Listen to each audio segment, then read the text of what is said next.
this new in-depth lesson of the Business Excellence course, we will see how to increase the real value of your product or service, thanks to the buyer utility map.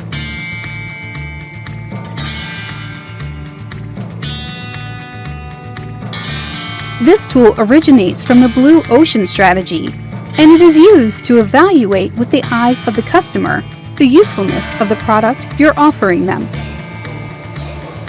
In fact, if the customer doesn't believe the product or service you're selling is of some use to them, they will never buy it.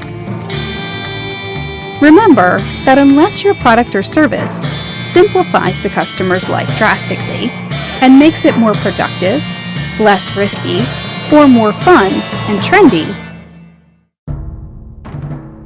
it will fail to attract masses.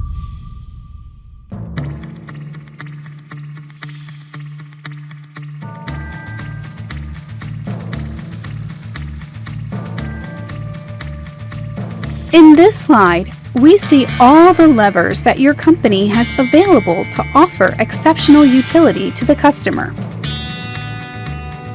Plus, you can see the different experiences a customer can live thanks to your product or service.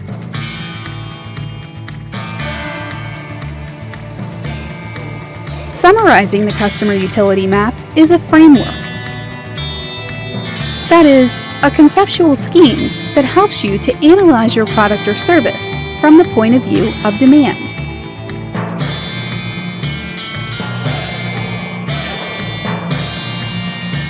After completing the customer utility map for your product or service, you can easily see the areas of strong competition with your competitors and those that your competitors overlook.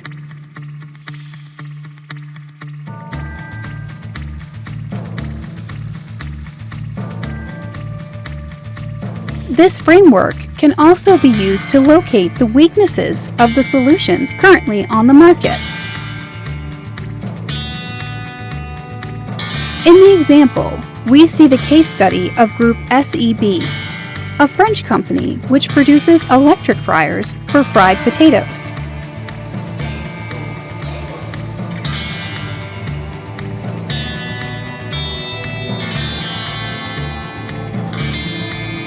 The result of the work carried out by the management of this French company was a new product that had the following strengths over the competitors: more speed and no preheating time. It required extremely healthy cooking, with very little oil, and even without oil. The fries that came out tasted delicious. Other dishes could also be cooked, not just fries. Also, the fries, once cooked, showed that they shed less weight than those cooked with other types of deep fryers.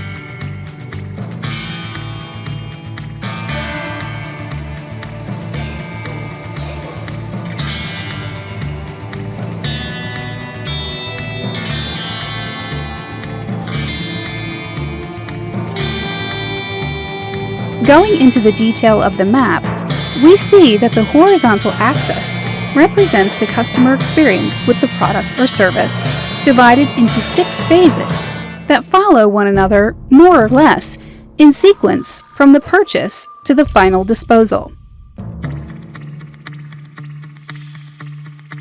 For example, imagine the journey of a computer. You buy it,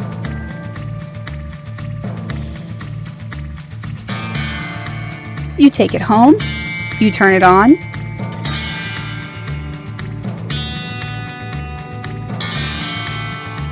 then you integrate it with the printer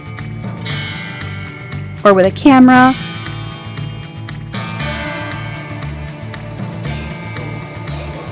or a second screen. If it breaks, you get it fixed, and at the end of its cycle, you get rid of it.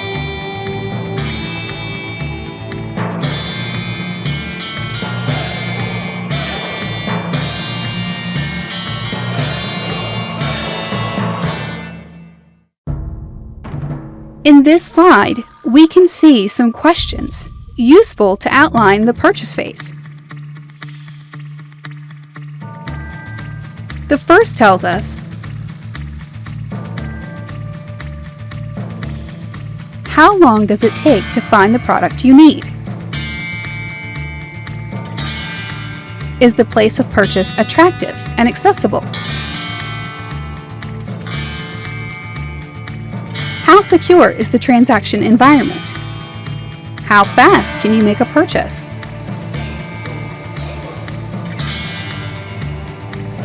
In this slide, instead we find the questions that we must ask ourselves. When we analyze the delivery phase, how long does it take to receive the product? How difficult is it to unpack and install the new product? Do buyers need to arrange the delivery by themselves? And if so, how expensive is it? And how difficult is it? Here, instead, we see the questions useful to define the phase of use.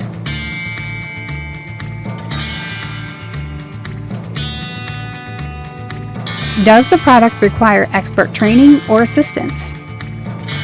Is the product easy to store when not in use? How effective are the features and functions of the product? Does the product or service provide much more power? Either options of what is requested by the average user. Is it full of options and accessories?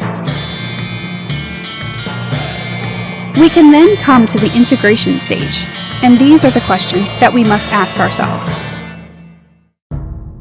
Do you need other products or services to make this product work? If so, how expensive are they?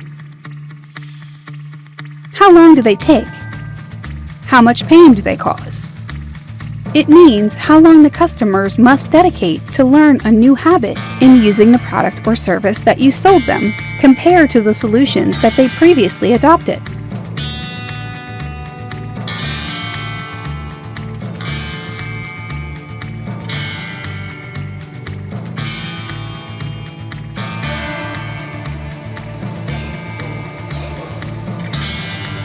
In the maintenance phase, you will have to ask yourself instead,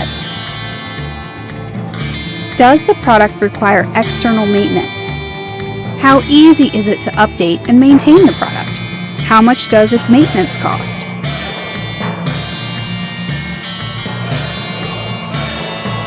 Finally, we come to the sixth phase, that one of elimination, or disposal of the product.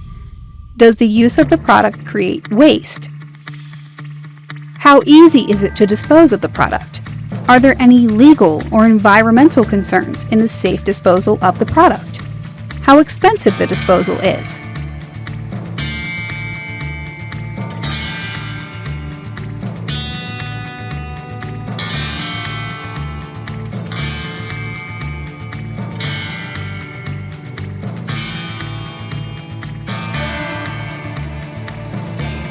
Returning to our case study, it can be seen how the questions of the integration phase inspired the birth of their new ActiFry product.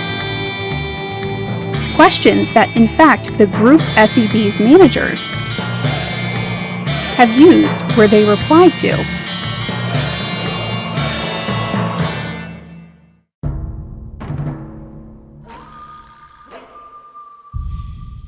does the product need any other product to work properly? If so, how expensive are the products to add?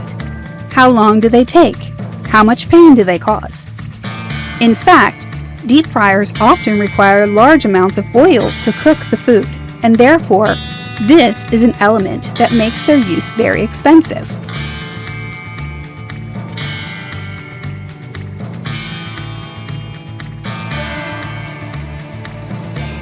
Sometimes the time required for commissioning it is a lot, and at the end of the frying, also the cleaning of the deep fryer takes a lot of time. And so oil disposal must be done following certain rules.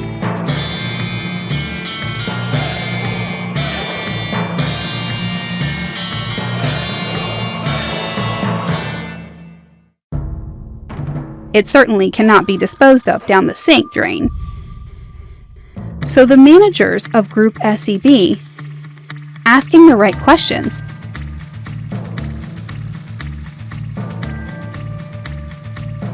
they devised a deep fryer that solved these problems.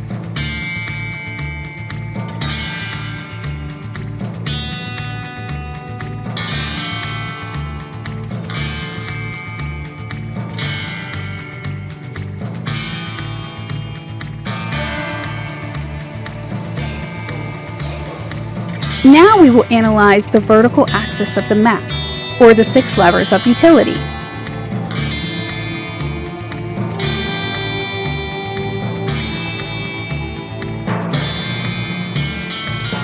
These are very easy to understand,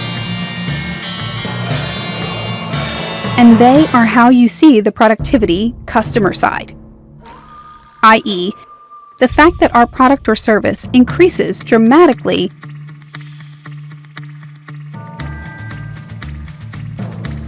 customer productivity, simplicity of use, comfort, the risk, fun, and image respect for the environment.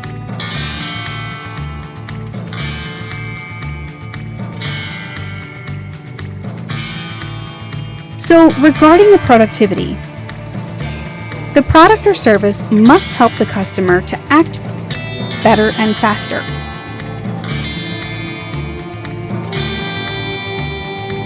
This is, if you notice the leverage, most used by all companies. As far as simplicity is concerned, the service product must be simple to use. For example, the iPhone is equipped with an operative system very intuitive and within a child's reach.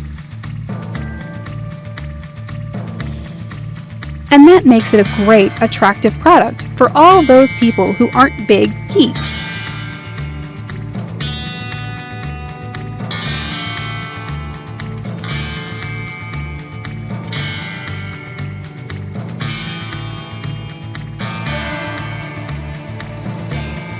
As for the community, the product or service must be convenient to use and dispose of.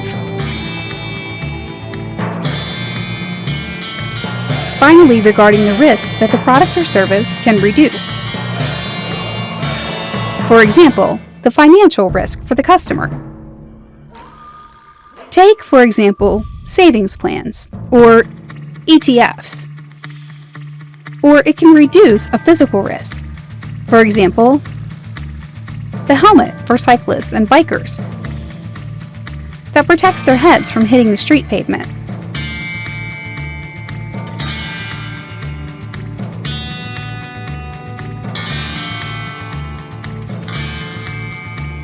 Or it can reduce the credibility risk.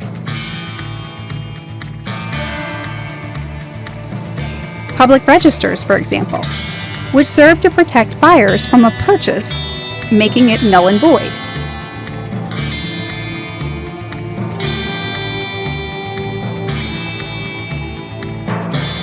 As for the fun or image of the product or service, must increase the customer's self-esteem. For example, anyone who buys a Ferrari sees an increase in social currency.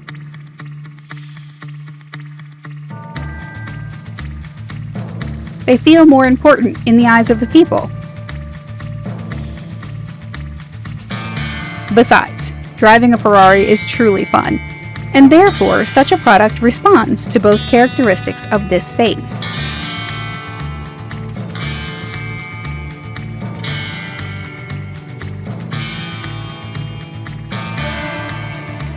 As for respect for the environment, the product or service must be eco-friendly.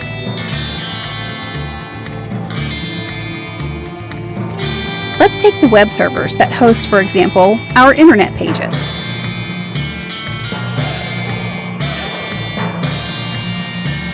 There are servers that only use green energy, and this makes them more attractive for a certain type of public.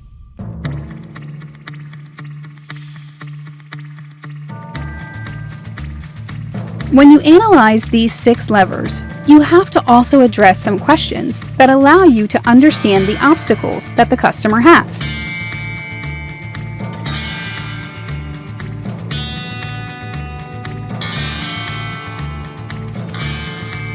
For example, to get more productivity or more comfort, less risk, more fun and image, more respect for the environment,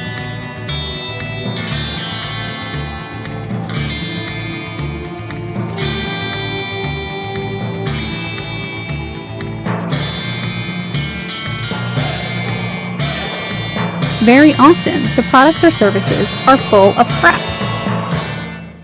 In the same sense that many companies load their products with characteristics or features that the customer does not care about.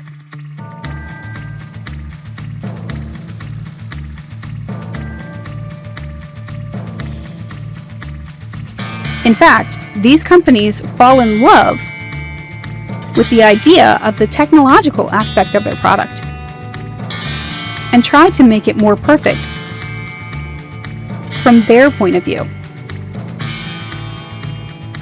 This implies that these products, designed by the engineers and managers of the company, have a very cold welcome from the public and leads to companies' failure.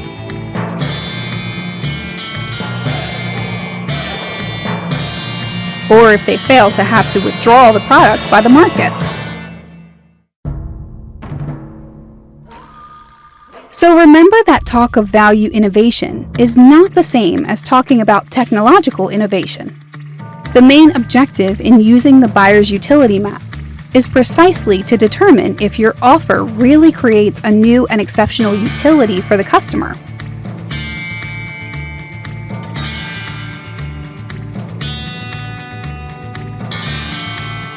Then, if your offer doesn't eliminate those blocks that do not allow customers to get more, your offer is likely to be just an innovation for its own sake, or a review of what the competition already offers.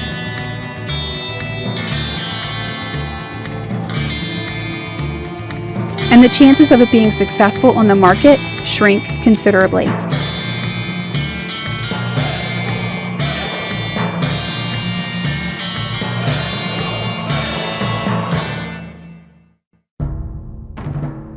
So in conclusion, once the map is complete, you will be able to understand how to develop a completely new offer to make value innovation.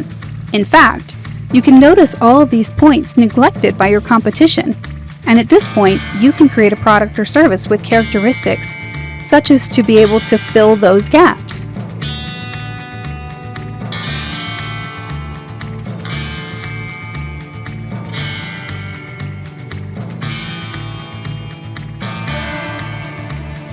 Your offer will thus appear in the eyes of your potential customers as different from the competition.